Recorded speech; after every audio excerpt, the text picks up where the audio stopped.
Et salut les espions, c'est Fabien en direct du nord de la Galilée. On se trouve actuellement à quelques kilomètres de Nazareth, dans la ville la plus haute d'Israël.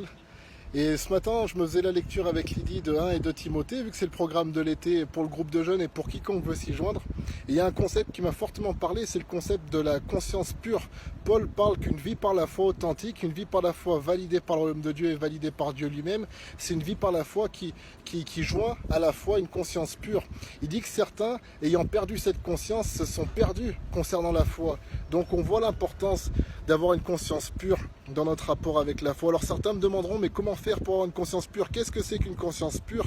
Parce que finalement, des fois, moi je pense pas, je réfléchis pas trop et ma conscience n'a pas l'air de forcément m'embêter. La réalité, c'est que une conscience pure, c'est une conscience qui vit à la hauteur de la parole de Dieu. La Bible dit que tout ce qui est ténébreux sera un jour mis en lumière. La Bible dit aussi, dans Jean chapitre 1 et dans le psaume 119, que la parole de Dieu est une lumière qui éclaire nos sentiers, une lumière de laquelle on trouve la vie, dans laquelle on doit vivre. L'apôtre Jean dit dans ses lettres que parce que nous vivons dans la lumière, parce que nous demeurons dans la lumière, le sang de Jésus-Christ nous purifie de tout péché. Donc on ne peut pas simplement prendre des lettres comme la lettre aux Hébreux, tirer un verset à part comme le verset qui dit que le sang de Jésus-Christ purifie notre conscience, nous donne une conscience pure, et faire une prière simplement en disant j'applique le sang de Jésus sur ma conscience qui malheureusement n'est pas forcément très stable. Et c'est bon, non, la Bible elle dit que le sang de Jésus-Christ est efficace, mais il est efficace sous certaines conditions, sous la condition de vivre selon l'éthique, selon les commandements de la parole de Dieu. Et pour vivre selon cette éthique, la Bible déclare comment croiront-ils, comment connaîtront-ils si personne ne leur annonce? Et cette parole, elle nous est annoncée au travers des épîtres de Paul, dont 1 et 2 Timothée sont dans le programme. Elle nous est annoncée via l'Évangile. Il y a 66 livres réunis dans un seul ouvrage qui s'appelle la Bible.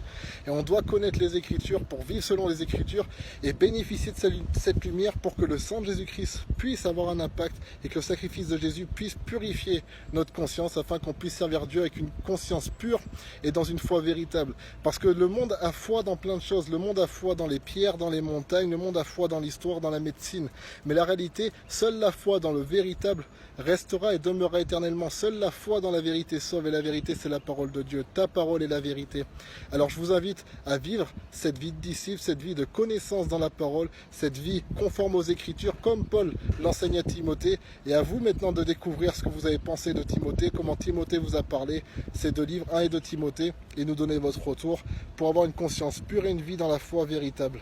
Soyez bénis au nom de Jésus-Christ.